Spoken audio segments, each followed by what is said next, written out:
Hello दोस्तों, मैं उदय डागर आप सभी का फिर से स्वागत करता हूं आपके अपने चैनल पर। दोस्तों, आज का जो टॉपिक है एनसीईआरटी इतिहास का 10वीं क्लास का भाग तीसरा लेकर आए हैं हम। लेसन्स नंबर 3 है।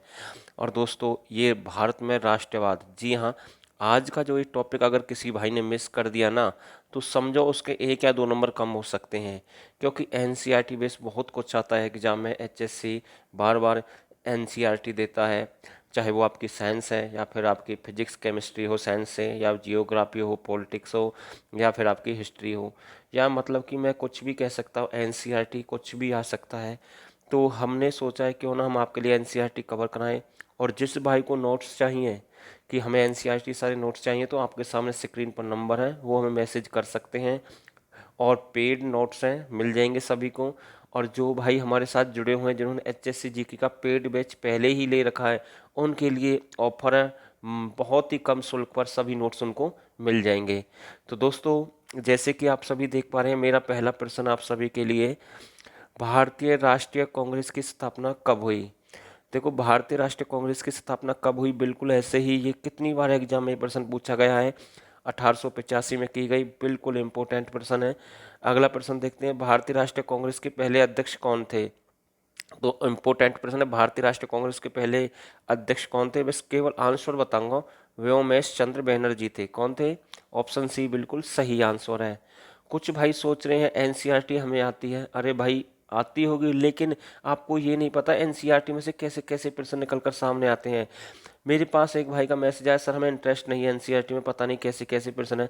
तो भाई तभी तो सिलेक्शन नहीं होता। आपको सारे प्रश्न पढ़ने होंगे, इंटरेस्ट है या नहीं है। अगर आपको नौकरी चाहिए तो इस गहराई तक इस वीडियो को, या कहीं से भी कहीं भी कुछ भी मिले एनसीईआरटी में, वो आपको पढ़ना होगा, तभी सिलेक्शन होगा। इंटरेस्ट वाली बात नहीं होती। अगला प्रश्न देखते हैं, 1922 में महात्मा गांधी ने असहयोग आंदोलन क्यों वापस लिया? तो बिल्कुल 4 ऑप्शन आपके पास है। चोरी चोरी में हिंसा तक जो घटनाक्रम, असहयोग आंदोलन को वापस ले लिया गया था। ऑप्शन सी बिल्कुल सही आंसर है। ये जो चैप्टर है बिल्कुल अच्छा चैप्टर है, इसका एक एक प्रश्न मोस्ट इम्पोर्टेंट है। हिंद स्वराज नामक पुस्तक की रचना किसके द्वारा की गई?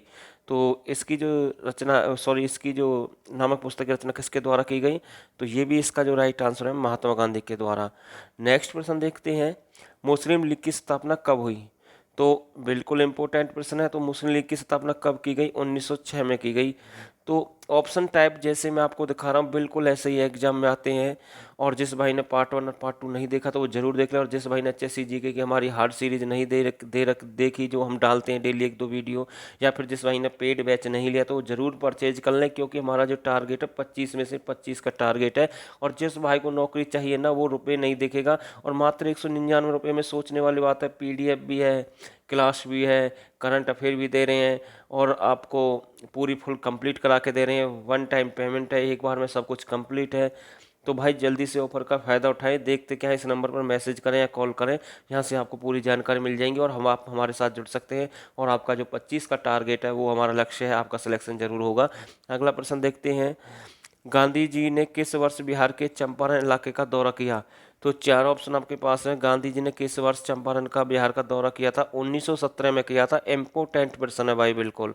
नेक्स्ट प्रश्न देखते हैं, असहयोग खिलाफत आंदोलन कब शुरू किया गया? 1 जनवरी 1920। तो इसका जो राइट आंसर है, 1 जनवरी 1920 को असहयोग खिलाफत आंदोलन शुरू किया गया था। देखो, असहयोग खिलाफत आंदोलन सभी जानते हैं, 1920 तो सभी को पता है, लेकिन 1 जनवरी किसी को नहीं पता कि इसका आंसर 1 जनवरी भी हो सकता है, क्योंकि ऐसे प्रश्न ही आते हैं। अगला प्रश्न देखते हैं, असहयोग आंदोलन के दौरान अवध में किसानों का नेतृत्व किसने किया? तो असहयोग आंदोलन के दौरान अवध में किसानों का जो नेतृत्व था, मतलब कि नेता कौन थे? तो बाबा रामचंद्र थे। इंपॉर्टेंट प्रश्न है भाई, बिल्कुल। असहयोग आंदोलन की घटना की हम बात कर रहे हैं। ये आपका 1 जनवरी 1920 को शुरू किया गया, और इसका नेता बाबा रामचंद्र था। कहाँ की बात है? अवध की बात है। अगला प्रश्न देखते हैं, आंध्र प्रदेश की गुडेम पहाड़ियों में आदिवासी किसानों के विद्रोह का नेता कौन था? तो आप कहेंगे कि अगर मान के चले ये प्रश्न एग्जाम में आ गया, तो ये आपको नहीं मिलेगा लूसेंट वगैरह में, कोई भी बुक उठा लेना। आंध्र प्रदेश की गुडेम पहाड़ियों में आदिवासी किसानों विद्रोह का नेता कौन था? तो ये थे अल्लूरी सीताराम राजू। कौन थे? अल्लूरी सीताराम राजू। नेक्स्ट प्रश्न देखते हैं, किस दशक की शुरुआत में उग्र गुरिल्ला आंदोलन फैला? तो 1920 के दशक में ही फैला था। इंपॉर्टेंट है, आंदोलन का नाम भी देख ले भाई, क्या नाम है? उग्र गुरिल्ला आंदोलन।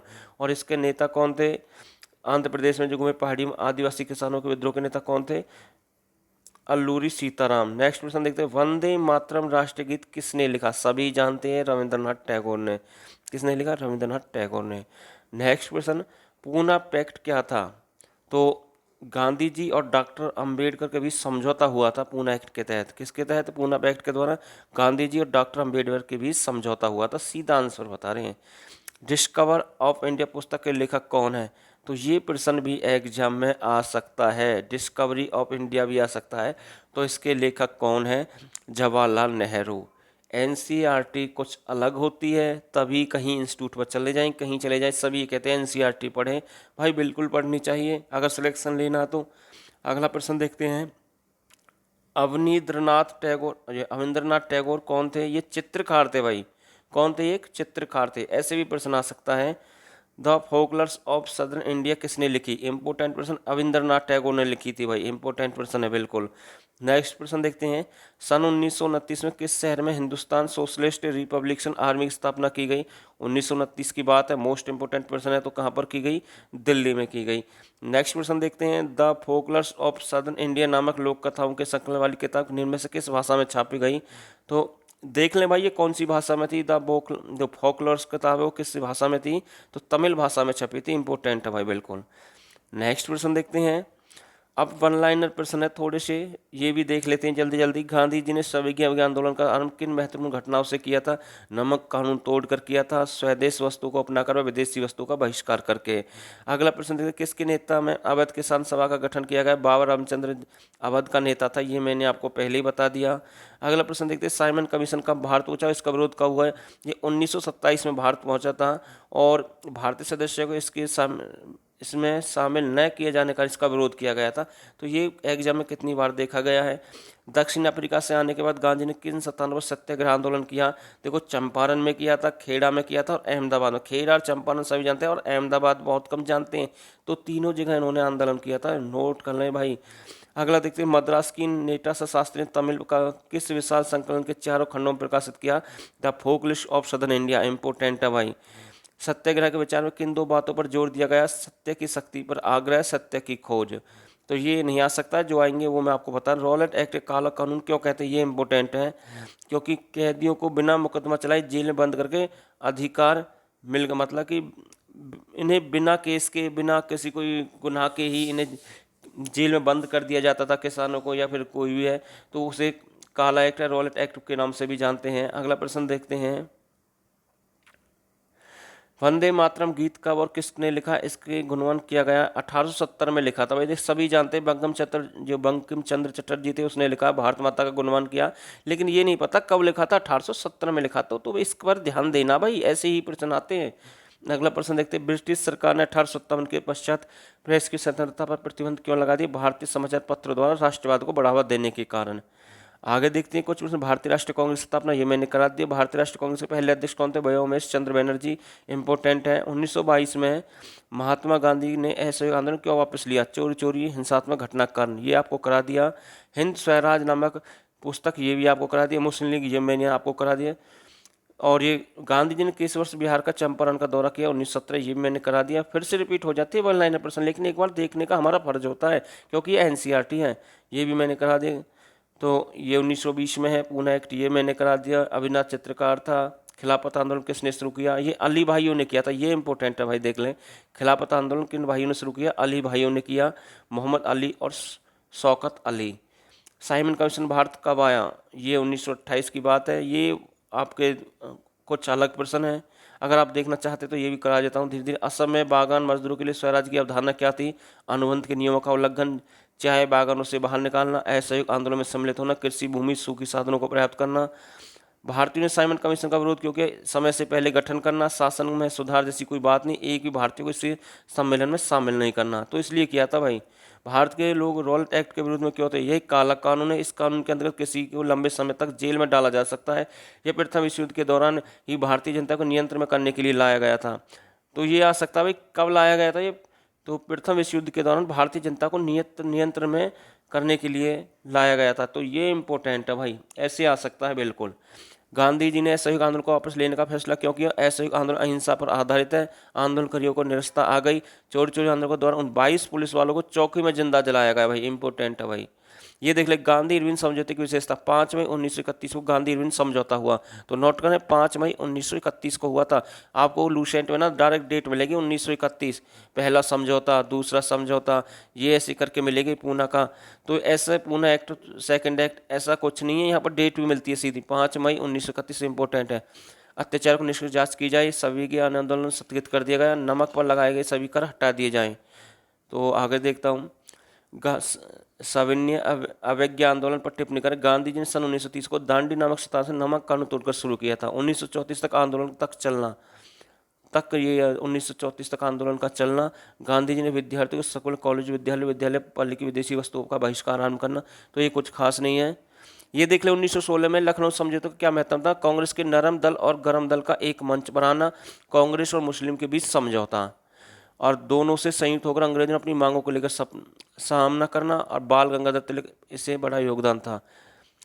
अल्लूरी सीताराजू कौन थे, असहयोग आंदोलन का योगदान बताइए। ये आंध्र प्रदेश के गुडेम पहाड़ियों के आदिवासी किसानों के नेता थे, ये मैंने आपको पहले ही बता दिया। और इसमें मेरे हिसाब से अब कोई खास प्रश्न है नहीं, जो भी प्रश्न थे वो मैंने सारे कवर करा दिए हैं। आगे अगर कोई प्रश्न है तो वो मैं आपको बता दूंगा। अगर किसी भाई को चाहिए कि मुझे सारे प्रश्न चाहिए तो वो साथ के साथ स्क्रीनशॉट ले सकता है। प्रथम विश्व युद्ध ने एक नई आर्थिक राजनीतिक स्थिति पैदा कर दी, समीक्षा कीजिए। प्रथम विश्व युद्ध के उपरांत स्वराज देने का वचन नकार दिया गया। तो ये कुछ खास नहीं है, जो जो खास थे वो मैंने सारे कवर करा दिए इस वीडियो में। ये समरी टाइप प्रश्न है, ये चैप्टर के हिसाब से आते हैं ऐसे प्रश्न, लेकिन जो मेन थे वो मैंने सारे करा दिए आपको। तो 1916 के लखनऊ समझौते का इतिहास में क्या महत्व है, कांग्रेस के नरम दल और गरम दल में बंटना, ये मैंने आपको बता दिया। कांग्रेस और मुस्लिम लोगों के बीच समझौता, लीग के बीच समझौता, दोनों का संयुक्त होकर अंग्रेजों और अपने मांग को लेकर सामना करना। तो बाल गंगाधर तिलक का इससे बड़ा योगदान था। तो ये नहीं है भाई, जितने भी थे सारे इंपॉर्टेंट हैं। मैं फिर से कहता हूँ, एनसीईआरटी बिल्कुल आती है एग्जाम में। और जिस भाई को नोट्स चाहिए, जो हमारे साथ जुड़े हुए हैं पेड बैच, जिन्होंने एचएससी जीके का सब्सक्राइब कर रखा है, ले रखा, उनके लिए नोट्स बहुत ही कम शुल्क पर है, उनके लिए एक प्रकार से ना के बराबर ही शुल्क है। लेकिन जो भाई हमारे साथ जुड़े नहीं हैं, अगर वो नोट्स चाहते तो उनको भी नोट्स मिल जाएंगे। वो आपके सामने स्क्रीन पर नंबर है, वो हमें पर्सनल मैसेज कर सकते हैं। और दोस्तों, आप सभी ने इस वीडियो को यहाँ तक देखा, आप सभी का मैं बहुत बहुत धन्यवाद करता हूँ।